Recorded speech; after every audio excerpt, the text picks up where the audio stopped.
Okay, I think we can get cracking and we can let other people join as and when. I'm absolutely delighted to be joined today by Professor Liz David-Barrett. Liz is director at the Centre for the Study of Corruption, which is the UK's first academic centre dedicated to researching and teaching on corruption. It's based at the University of Sussex. She's also, for my money, one of the best writers on money and power and influence and its influence on our politics. She's written reports for Transparency International. Before she became an academic, she was, like us here at Democracy Sale, a journalist, reporting for The Economist, the BBC, and others from Croatia and Hungary. So she's someone who's well versed in what's been happening in different states around some of these issues around corruption and state capture. And today's conversation, one of the reasons I really want to invite Liz onto the call to have a chat with us today, was sparked by a piece that she wrote in Foreign Affairs, I think it came out last month, called The Economic Consequences of State Capture. And Liz is also working on a book on state capture as well. So I thought it was really interesting. I thought it'd be great to have her to have a chance for us all to talk about what state capture means, but particularly what it means in the context of a world in which you've got Donald Trump, what we call a transactional president in the White House. You've got Elon Musk, you've got other donors having huge influence, and also what it means for here in the UK and more generally internationally. So we're going to talk about all things state capture. We're going to talk about corruption. We're going to talk about the role of money in our politics. We're going to talk about all these things over the next I'd say 45 minutes or so. We're going to have a chance for questions at the end, so please think of any questions you want to ask as well. And as I say, do jump into the chat, put in messages if you want. I'll be able to read them out as well. And we hopefully have a really nice conversation. Dealing with issues that are not nice. It's nice probably isn't the operative word for it, but trying to understand a bit more. What I'd like to for us to be able to take away from today is to understand how the infrastructure and the architecture of government, of states, can get overtaken and taken up by private interests, and what that means, I think, for democracy and for citizens. I think it's a really, really, really big issue. It's an issue that's becoming bigger, not less. So, I'm delighted to have you here, Liz, and thank you very much. I guess let's start with the obvious question. What is state capture? What do we mean when we talk about state capture? Yeah, thanks, Peter, and great to be here and be part of your fantastic enterprise that you've built up here with Democracy for Sale. State capture, it's a form of corruption, but it's probably not what we necessarily think about as corruption. So often when we think about corruption, we think about the petty corruption. So really what's happening there is there's already a system of rules and a policy, and we think about someone going along and paying a bribe to get around those rules. So perhaps a property developer is not allowed to build on a particular piece of land because it's brownfield land. They go along and pay a bribe and they get to build on it anyway. Or you can't get your driving license, you pay a bribe to get a driving license, perhaps faster, or even if you don't meet the conditions. That's our kind of petty corruption. And the point about that is that the rules are all set, the rules stay the same, but you pay or corrupt someone to get around them. So what's different about state capture then is that it's occurring at a much earlier phase of the policy-making process. So it's someone who's getting in earlier to actually shape the rules, to say, well, actually, we're going to change the whole rules of what is brownfield land and what is greenfield land, and who can build there. So the property developer, then they don't just get that one benefit from paying the bribe, but they get actually a system that has been built and shaped to their advantage. So they get advantages that are baked in for the longer term. And that's the really damaging form of corruption, because of all the impact that has on changing the balance of power and being really difficult to come back from. And I guess what's really striking is, as you're saying there, it's not something that's illegal necessarily. It doesn't necessarily have to be illegal. It's sometimes, if you're giving someone money in a brown envelope to redesignate land from agricultural land to industrial land or residential land, which is a huge, that's a lot of money in that potentially. that's often illegal. You're not allowed to do that. But with state capture, I think what we're kind of talking about is having people in the room where decisions are made. I think we can see that, say, with Donald Trump, where he has, we saw it with the inauguration, where he has a series of donors sitting next to him, as he's being inaugurated. But it's obviously it's not just the US, but are we talking about systems like that where people are actually remaking laws and almost remaking the entire system that allows them to profit and to do what they want? Yeah, absolutely. And then the really difficult thing about it is that because the laws have been changed, you can't necessarily find something illegal to go after. So when we talk about trying to come up with anti-corruption strategies, it's not just a case of showing has someone broken the law and where have they broken that. And there are many ways in which state capture interferes that. Firstly, it's by having someone in the room who perhaps has bought access early on to be able to change the laws. But it's also then that the law enforcement is also often captured. So they're also not going to be interested in enforcing laws or finding evidence. So the different ways in which essentially the system gets co-opted by these really narrow interest groups.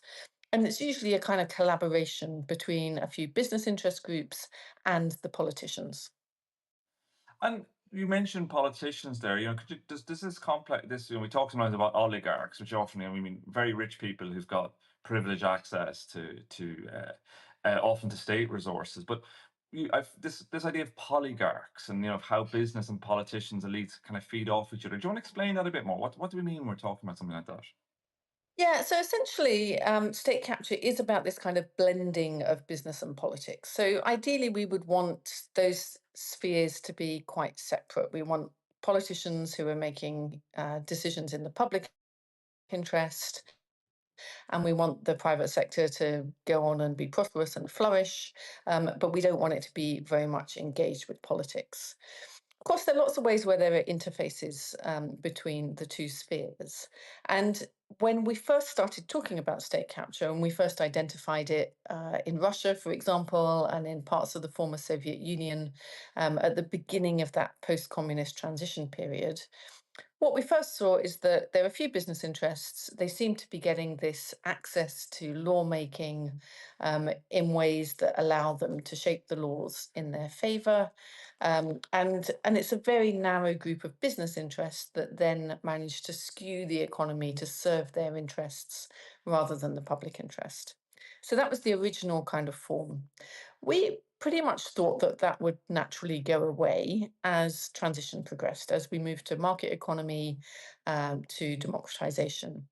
And actually, that's not what's happened. So, if we look at the last 15 to 20 years, in fact, we see lots of democracies that have elected political leaders who have then, once they got into power, gone on to capture the state.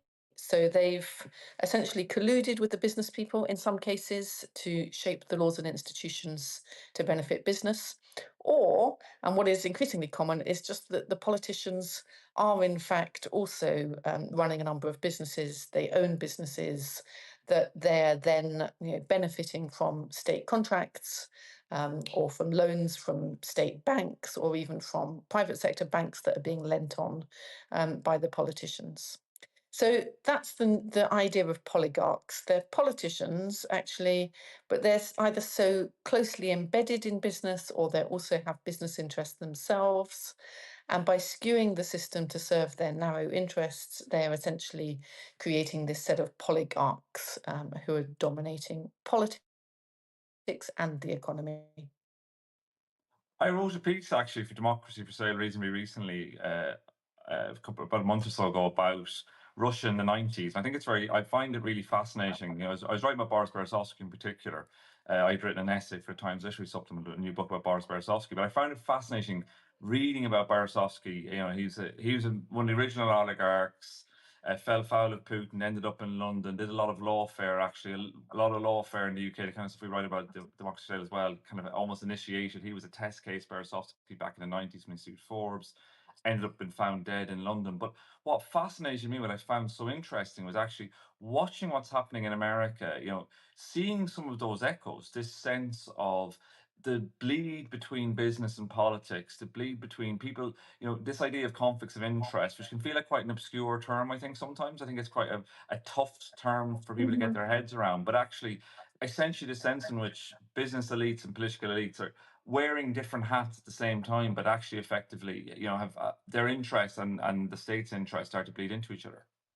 Yeah, absolutely. I mean, conflict of interest, it does sound like a technical term, but it's really at the heart of this, in that, it really points to that fact that the business and political spheres become intertwined. And there's no sense that, politicians are working for the public interest, business, should get on with, prospering, doing what it needs to do for shareholders. Um, but instead, those spheres are really becoming intertwined. And with Trump and Musk, we see this really writ large. So Trump inviting Musk in and giving him huge powers over the state and the reorganization of the state is already quite a phenomenal blurring of those lines.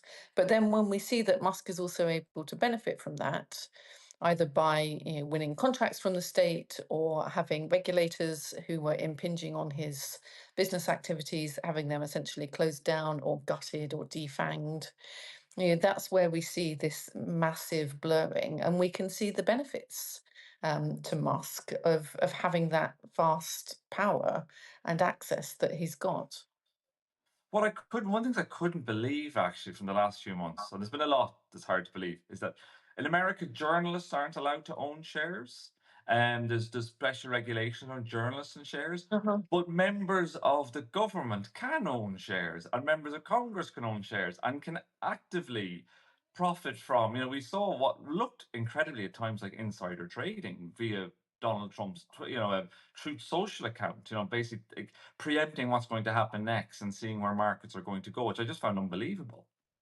Yeah, I think we've had sort of far too much faith in the idea of transparency and disclosure around this. That, oh well, if you get it out there and you tell people, then that's going to work. But that doesn't lead to accountability. And just the fact that you can see that there's influence there, it's not actually stopping that influence from occurring. So yeah, I agree. This is it's not a healthy democracy to be able to have that kind of blurring, and it's not even um, illegal or illegitimate. It's seen as part of the system. And one of the reasons I was really keen to have this conversation actually was because we've been writing a lot on Democracy Today about Palantir, the US company founded by Peter Thiel, who founded PayPal with Elon Musk. Peter Thiel, famously big donor to the Republican Party, donor to JD Vance. Fair to say, pretty agnostic on the idea of democracy. He's talked about democracy and freedom aren't compatible. I'm seen very increasingly by people who are much closer to what happens in the White House than the likes of me as a very important figure, kind of eminence Greece behind the White House. And I find we published an investigation last week that Lucas Amin had spearheaded, looking at this very controversial contract that Palantir got from the NHS to build this federated data platform. And basically, we found that three-quarters of hospitals aren't using it. But what I found really interesting behind that was how so a company like Palantir and someone like Peter Thiel they talk a lot about libertarians, about being tech libertarians, about getting rid of the state. But actually, the entire business model of Palantir is state contracts. And state contracts are so important for these big companies. Mm. And we unearthed this really fascinating, I think, press release from 2002 from Palantir, which says, amongst other things, we are working towards a future where all large institutions in the United States and its allies abroad are running significant segments of their operations, if not their operations as a whole, on Palantir. Most other companies are targeting small segments of the market. We see and intend to capture the whole. And I know this phrase capture doesn't necessarily mean state capture here, but there is something I think very interesting about a company like Palantir that has incredible political connections. Now it does in the UK too. Peter Mandelson's lobbying firm Global Counsel has hired Palantir in the past. Keir Starmer visited Palantir with Mandelson earlier this year. There's going to be a lot more spending in defence in the UK. Palantir's going to be very close to that too. And I just kind of wanted to get your sense in this. How kind of almost the internationalization of state capture. Is there a sense in which some of these companies are able to have especially in the tech space, this kind of overarching, really, really big kind of ability to kind of capture large segments of the state apparatus.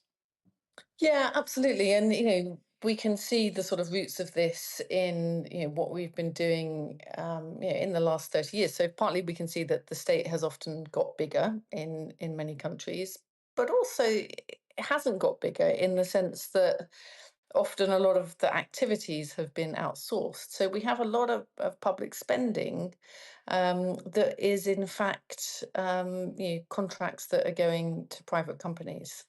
So it's a quite different model, and the big problem with it is it's very difficult to hold those companies to account. State when things were state owned, it was often quite inefficient, but at least there was a chance that you had some recourse and redress, and you could, bring up your complaints and hold the government to account, throw them out if they weren't doing the job well enough. What's happened instead is that we've ended up with these mammoth companies, which are in the private sector, but essentially running vast swathes of government. The whole idea of that was that it should be open and competitive, and the theory was that that would then bring in these great private sector practices that would make things run more efficiently and smoothly. The big problem with that is that, in fact, we've ended up with a few companies that win vast amounts of state contracts. So we don't really have the openness and the competition and the benefits from that. And in the meantime, we've lost any way of holding them to account. And that's not least because when you take all of this out of the state, you no longer have people in the state who've actually got the skills and the competencies to give out those contracts, in ways that would make sense for the public interest or to hold the companies to account. So, I do think this is something that has been coming for a long time and had a sort of, a big theoretical and ideological basis. But it's really ironic now that it's these libertarians who are sort of saying how great this is. This is not small state. This is actually big state, but giving out huge contracts to private sector companies who are not very competitive, certainly not very transparent and accountable. And I think what's also really striking is we've narrated it in regard to Palantir, Democracy for Sale, but you can see with other companies too, is the revolving door that Mm, exists often between the public sector and the private sector, where people will go from, particularly actually interesting, you'll see it most obviously with ministers, and we get ministerial disclosure, so we'll write about that.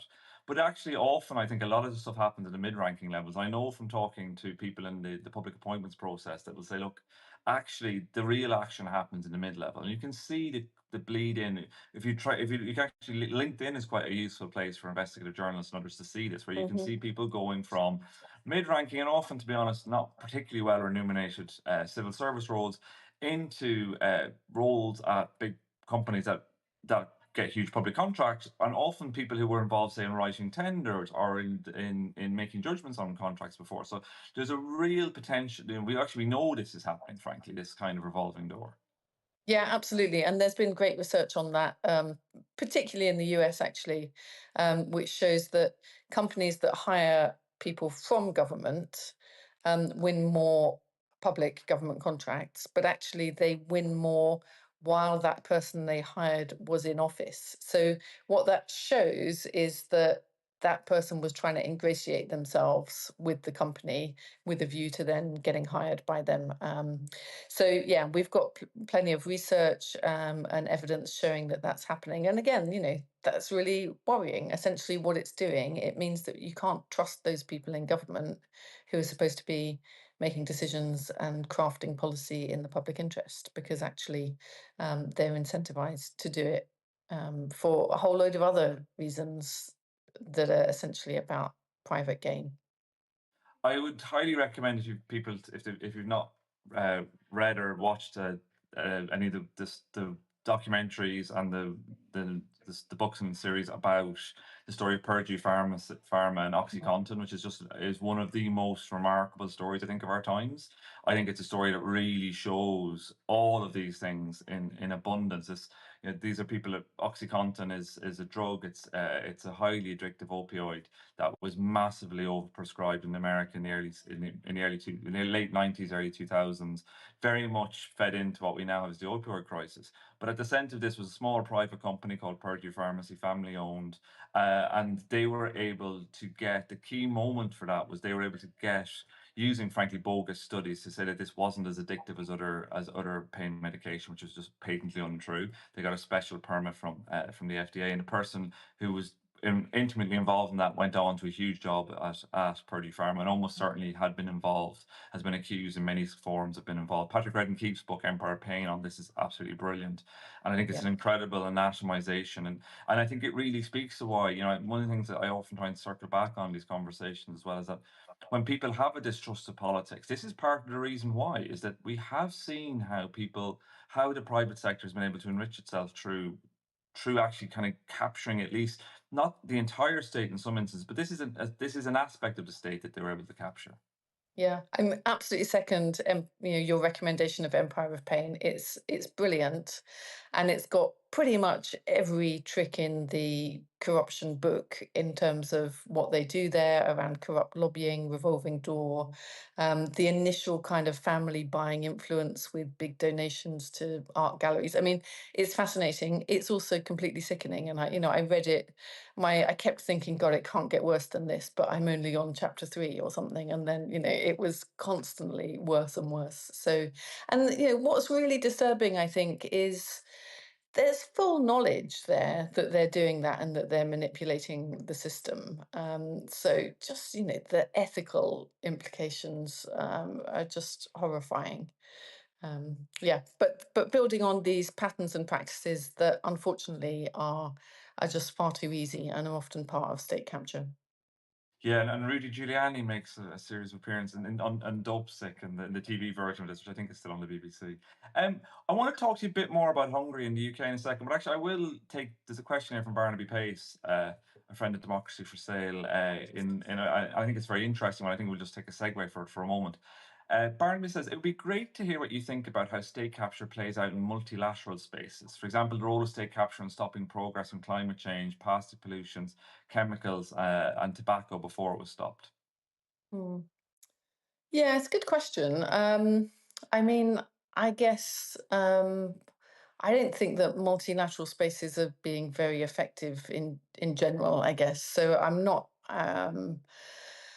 I've been a bit frustrated with just seeing how they work or don't work. I think you get these kind of crazy alliances which are not about the policy issue in general, but about some other thing, some grievance or deal. So the whole process is highly untransparent, and it's very difficult to work out why certain positions are being taken and what's really behind it. So I think it's difficult to say in terms of evidence, but certainly what we see now, and you sort of talked about it a bit earlier too, Peter, with state capture, is that it does have this kind of transnational aspect to it, which I think makes it even more high stakes. So Mm. it's clearly bad within a particular country if you've got a captured state. And in that piece for Foreign Affairs, I try to show all of the harms that causes to the economy and how that exacerbates inequality. But um, but there's this transnational aspect to it too, which is often overlooked, and that's really that if you've got states that are captured domestically, they're also much more vulnerable to capture by transnational forces as well. So we see this with, take Sri Lanka, for example. Um, the former captor leaders, the Rajapaksa family, had this pet project in their local constituency where they wanted to build a big deep water port at Hambantota in the south. Now they wanted to do that partly to have a big opportunity. It would help them win votes, but it would also give them lots of opportunities to give out contracts to cronies. So there's massive investment there that is not really needed, that doesn't. They get Chinese money to help them do that. They end up down the line defaulting and not being able to pay back. So now China owns or controls this massive strategic asset in Sri Lanka, in a very important strategic place. So what we see there is the sort of domestic state capture creates a vulnerability to these outside forces. In this case, it's the Chinese state, but that could also be easily, other countries, and then, trading. It could be companies, big multinationals, and able to trade whatever resources they've got in this. And some of the resources will be votes in multilateral institutions, or often it's about changing the whole narrative and the framing of an issue, to make people think that something's favourable or unfavourable, and therefore blocking the debate and blocking the progress of a policy conversation. This part about narratives is pretty important, I think, these days. I mean, it's always struck me as a very important part of lobbying. It's not just about transactions, but it's about being able to frame the narrative very early on in the process. And therefore, that's a really deep form of power, because you shape how people even see the issue, what they think they need to talk about and discuss. And certainly, I think we see an aspect of that with state capture, that controlling information, controlling narratives, is a really important part of the game. I'm not sure that quite answers Barnaby's question, but it's a good question. It is a good question. I think actually one, sorry for for all the book recommendations, but Merchants of Doubt from Hmm. 2010 is a brilliant book that kind of, it's not quite about state capture, but it is about how it's about corporate capture, at least, of corporate capture of narratives around, particularly around smoking, but how they affected other, how they were played out in other industries. Like, I kind of feel like there's definitely a kind of follow up to be written 15 years later about what that looks like now, because so many of these techniques have changed. It is about the PR of capturing. The tobacco industry kind of did start a playbook. That's the reason we call it the tobacco playbook, because it was all about denial and delay, effectively. But there's an aspect of capturing in education institutions has been very important. The kind of white coat thing of like, oh, it's an academic, it's a professor who said this, but actually funding their work and all of that. So it's really interesting. Um, Yep.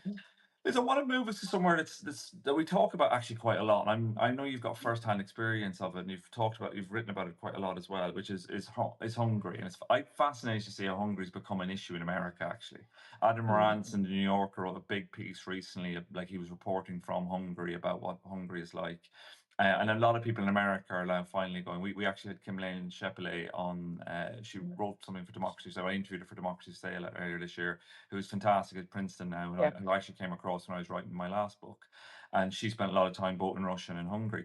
Could you talk us through a little bit, like, what does state capture mean? What does Hungary look like, and what does the state capture in the context of Hungary look like, and kind of frankly, what does it teach us about where we are now? Yeah.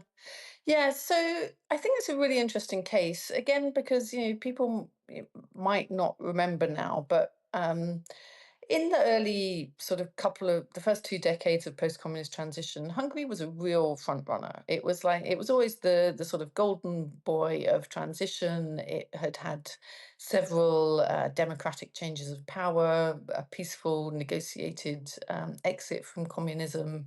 It was a favorite of foreign investors, really seen as a front runner of transition.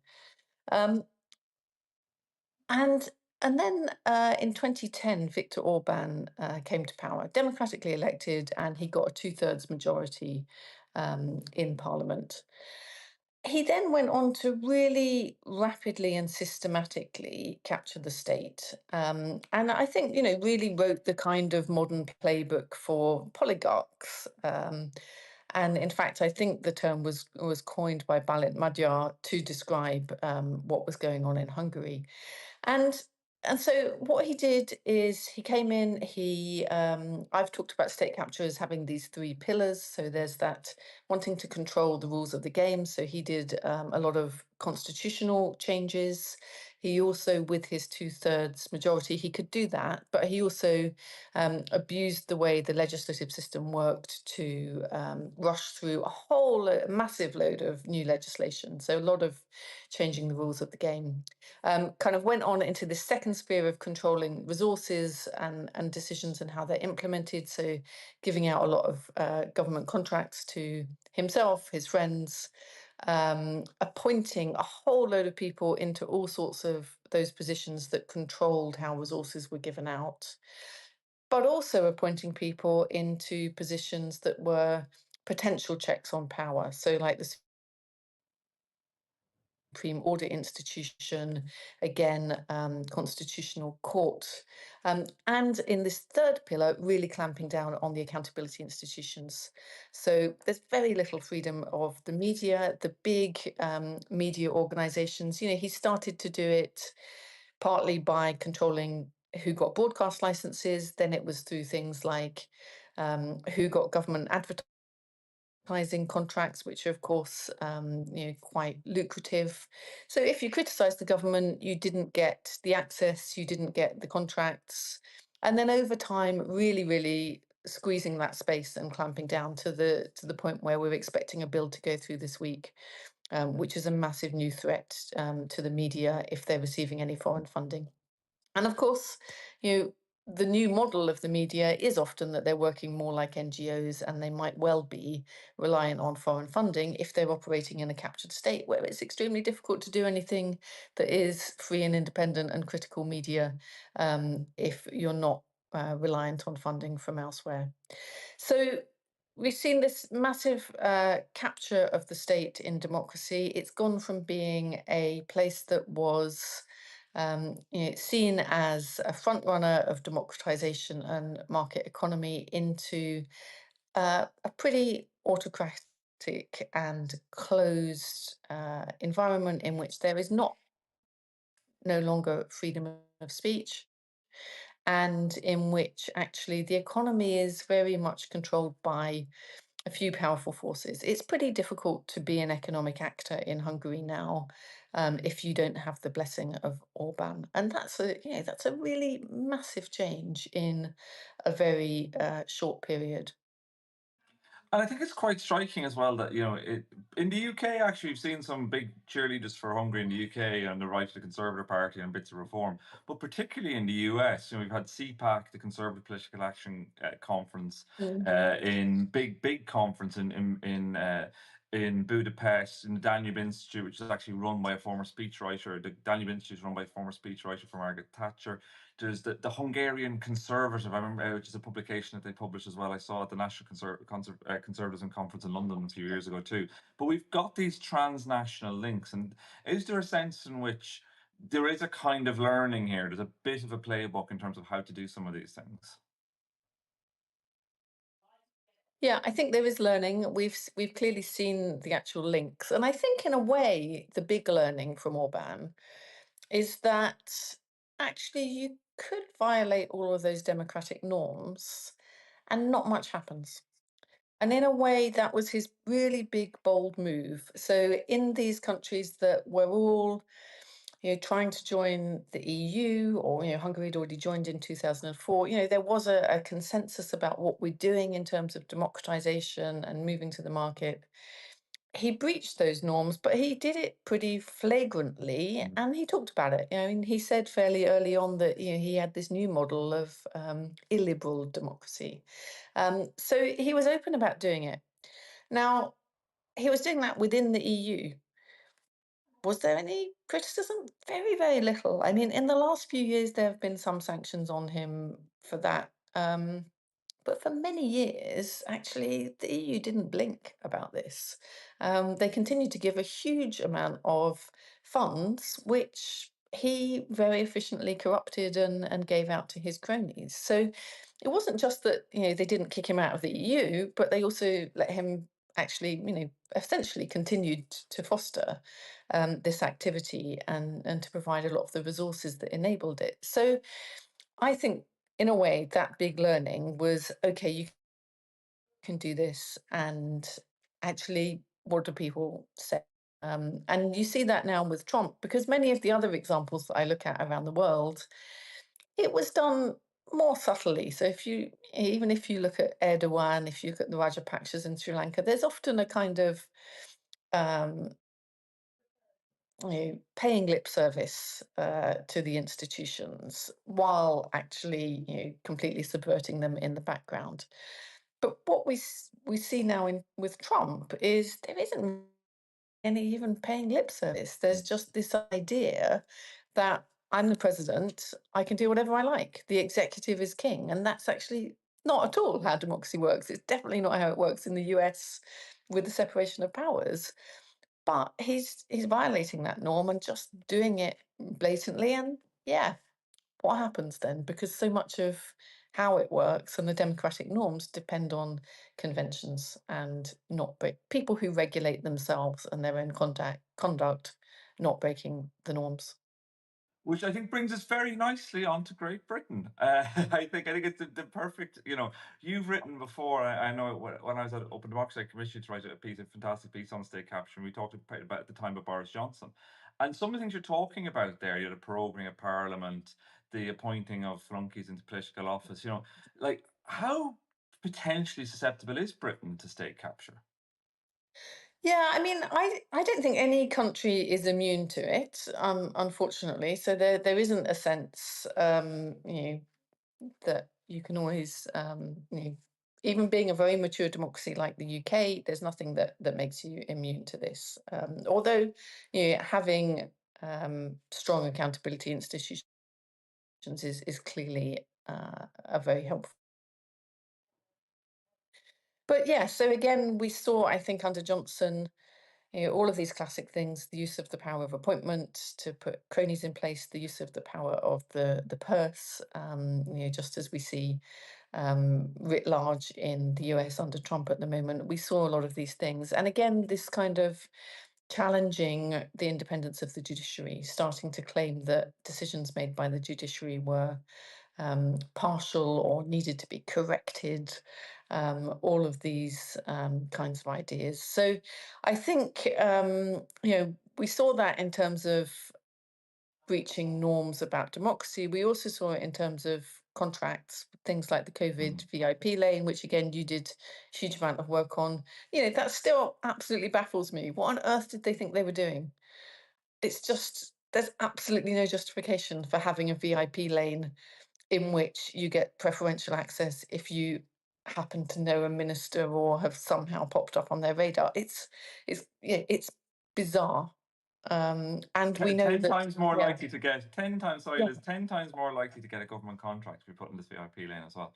Yeah, and then we saw people like Michelle Mone, absolutely unqualified, not producing, not providing good equipment at all. I mean, it's bizarre. Yeah, I really still can't believe that that happened in the UK, and I really hope that this COVID inquiry looks into that properly because it's just not normal practice, even under the emergency conditions of COVID. So yeah, we had a number of breaches like that. Also, I think with a lot of criticism of the media, denying certain media access into press conferences if they were critical. Also, I think actually the refusal of politicians to go on many media programs. So that's a key part of your job if you're a politician. You need to be held to account, and they started to say, "Oh no, we're not going on. We're not going to go on and be questioned." Yeah. There was an interesting piece actually. It was struck as a piece in the latest issue of Prospect that's kind of asking about what if reform took over, British government, like what Mm. could a reform government look like in some respects. And what's really striking, I think, it's is how susceptible a lot of our institutions are. Part of the thing that's happening in America is Donald Trump's going, actually, checks and balances, we don't care. But actually in Britain, we're even in the executive. I think it's easy because of our kind of quote unquote good chaps theory of government, the Peter Hennessy idea, that to miss that actually a lot of this stuff isn't necessarily codified. And if you want to take an authoritarian approach to state and an autocratic approach, there's a lot of leeway you can get there without really running into too many buffers. Yeah, absolutely. So also, we have a quite dominant executive anyway in the UK. We have a huge sort of often called the payroll vote of MPs who get government jobs and are therefore loyal. Um, so there are, I think, things that make us constitutionally vulnerable as well, and it's relied a lot on this sense of strong norms, conventions.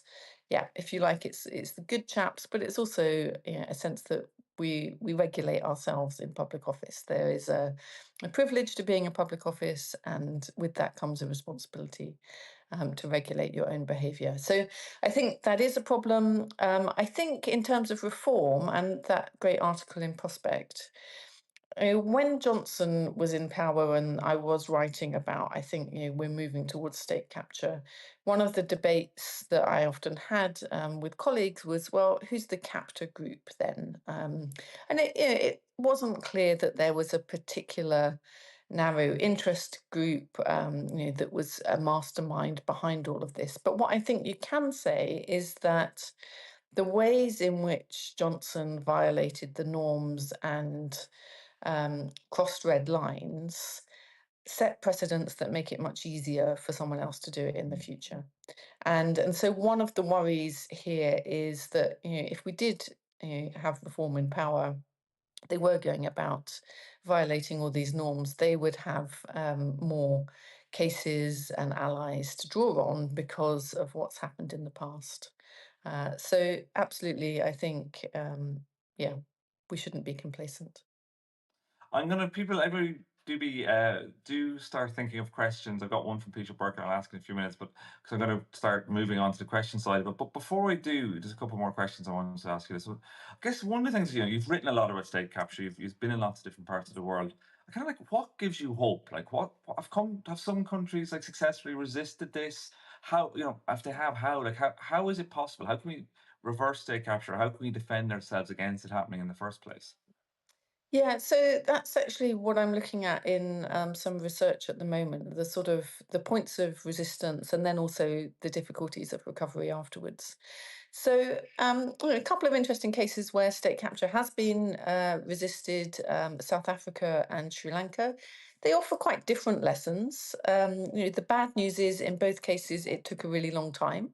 And in that long time, there were many, many individual acts of resistance. So it takes a lot of people calling this out, being willing to put their own necks on the line, a lot of brave whistleblowers, a lot of institutions that have powers to investigate and call this out. So there's a lot of those things going on in the background, but there are slightly different final end games in South Africa and in Sri Lanka.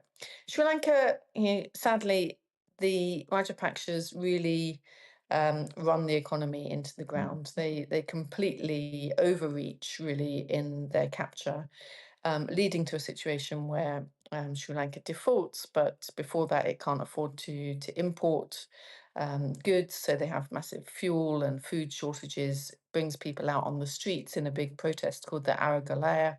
And eventually they drive the president out of office. So it was eventually about public protest there, but with all these background acts of resistance. In South Africa, slightly different in that Jacob Zuma's party, the ANC, eventually turns against him. mm, But in the background to that, there's been lots of individual acts, and part of that is about actually those things we talked about shaping the narrative. So we had individual whistleblowers who brought complaints to a fairly unusual institution that they have there called the Public Protector. It's a kind of ombudsman. And so that a public protector, Thuli Madonsela, wrote a great report called State of Capture, which laid out a lot of the early evidence. Then there was a group of academics and think tank experts who brought out a report called Betrayal of the Promise, sort of referring to the post-apartheid era and mm, expectations. And again, they're framing it in terms of state capture, laying out the mechanisms, showing the impact. We had some great work by investigative journalists leaking emails showing the links between the Guptas, these business brothers, and Jacob Zuma. And so, all of those things that eventually led to the ANC turning against Zuma and kicking him out. So you've got to look at what's the sort of eventual decision point that might lead to them coming out of power. But we also can't forget that it takes a huge amount of individual acts along the mm. way there. And I think, collecting evidence, even when it feels so incredibly difficult to do that and to work as a journalist in an environment where there is state capture, that collecting the evidence, it gradually builds up. It makes it difficult to deny that it's there, and it helps with the framing of the narrative about what's going on here and why it matters. I guess one final one before I open up to questions.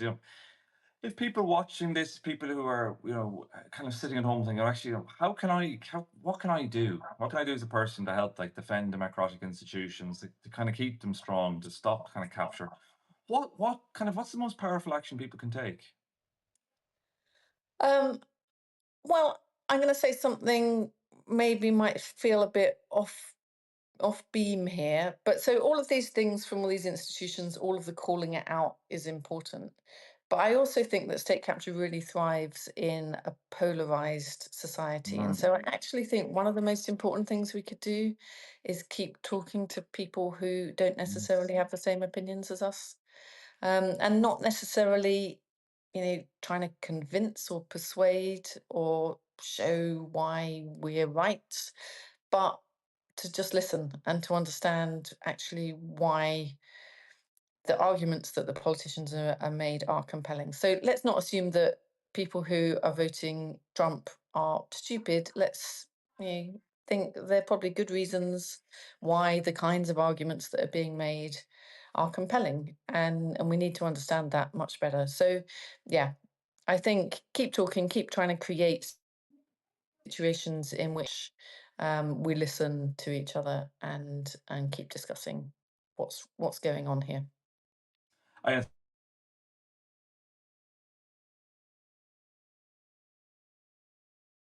think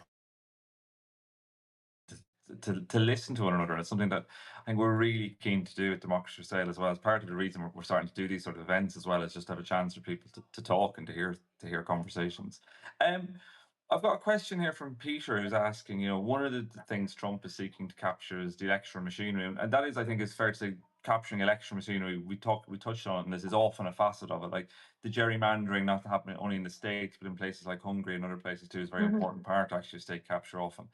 Do the Democrats have a chance of prevailing against this, even if Trump has lost the confidence of the voters? Like, yeah, is this something we're seeing, and even in other states, has that been, is that control of the kind of machinery of democracy part of that state capture? Yeah, absolutely.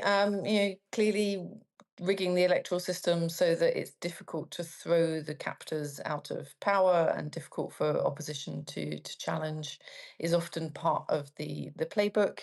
It is a difficult thing to resist, of course. Eh, I think it's not just about the electoral process, but it's also about, of course, the party financing and funding that is in the background. And it really does show how once you've got a situation of capture, it becomes much harder to reverse. So the best thing is to try and prevent getting there in the first place. So yeah, electoral reform is an important part of the thing. It's a difficult challenge, but at the same time, we do see quite vast changes in voter behaviour between one election and another. So, I've lived through quite a few periods where we thought that, oh, this party's entrenched now forever. I mean, we were saying this about Labour not very many years ago, that Labour is dead, it's never going to have a chance, and now look, they have a big majority. So yeah, electoral votes still matter, and unless you've really completely decimated the democratic system, there are still ways of dealing with this. But yeah, try to hold off on the gerrymandering and prevent it as much as possible, in order to try and not be in the difficult position. I see Peter also recommends another book, Can't Happen Here, written by Sinclair Lewis from 1935, which is kind of Uh-huh. often seen as a kind of key tone for understanding some of these things too. Mm. There's a couple of questions there about lobbying, corruption, and bribery and influence. I guess, well, I guess how important do you think, maybe it's one of my own extemporizing questions, how important do you think, like the legislation, it's that, transparency alone isn't enough, but do you think there is, like, is there legislative change that would help to strengthen institutions around some of this stuff?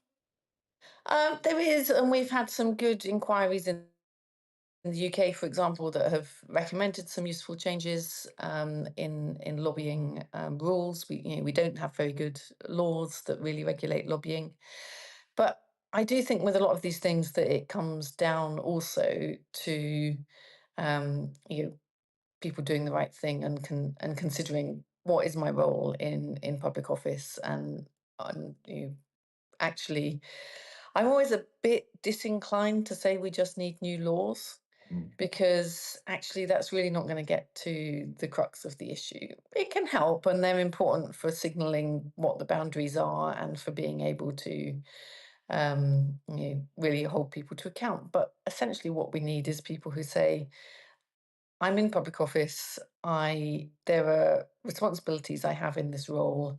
I should not make a decision on the basis of this lobbying influence that I've had. And likewise, we need responsible lobbyists. And actually, yeah, there are. I mean, we've had Mm. in the UK, it's often been the PR associations who've stood up for more responsible lobbying and been big advocates for better regulation of it. So we've got plenty of people who want to do the right thing, and it is actually an important thing to have good lobbying. So the fundamental reason for having lobbying is you can't possibly legislate in ways that take into account all of the potential interests and impacts of a law, and so we need a system of consultation, which includes lobbying, but trying to open that up and make it fairer, more open access, spotlight on corruption.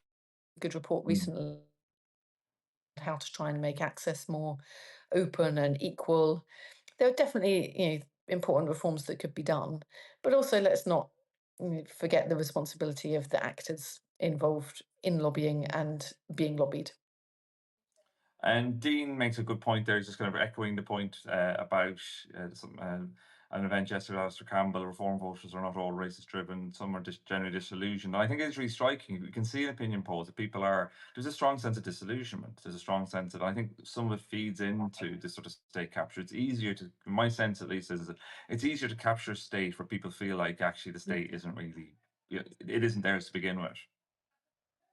I really think that's true, actually, and you see a lot of these polygarchs really using divisive narratives. It's partly a distraction tool. You don't look at my corruption because you're too busy hating each other about some trivial issue. You see it with Orbán. He changes every 5 minutes what the big enemy is. So it doesn't really seem that ideological often. It seems more like a distraction. Um, but but it is also, I think, as well as being a distraction, it sort of undermines trust in the system if you think that you've got this big enemy and you're not even talking to each other. And we've essentially institutions are made out of people, and if we want people to trust institutions, we need them to be able to trust more broadly in society. And just finally, see, John Ranford's asking an interesting question. Will capturing the media result in capture of the state? And, what we've seen, you talked about Hungary there. Like, I know from talking to Hungarian journalists in places like Direct 36 who do incredible investigative work that, there's almost is no free media left, or at least very little independent media left in places like Hungary. We've seen in America I think it's been really striking. We've seen some resistance more recently, but the court cases that were settled in America were basically Trump's ridiculous court cases, ridiculous claims about against American media companies and them settling. I think it was very, very worrying. And we actually, with David Enrick, the New York Times journalist, I interviewed him for the newsletter a few months ago about kind of what we're seeing lawfare, so-called slaps that we've written a lot about happening in the US. In the UK as well, we've got quite a lot of concentrated ownership of media as well. Like, how important is the media, do you think, in all of this?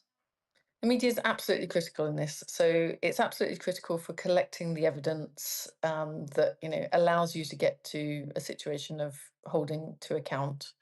That's really difficult to do because, as we talked about, with state capture, it's often about influence that happens really early on in the process, behind closed doors. Ideally, you'd need to be able to show the manipulation of process, the benefit, who's benefiting, and also then show that the person who benefited is the person who manipulated the process.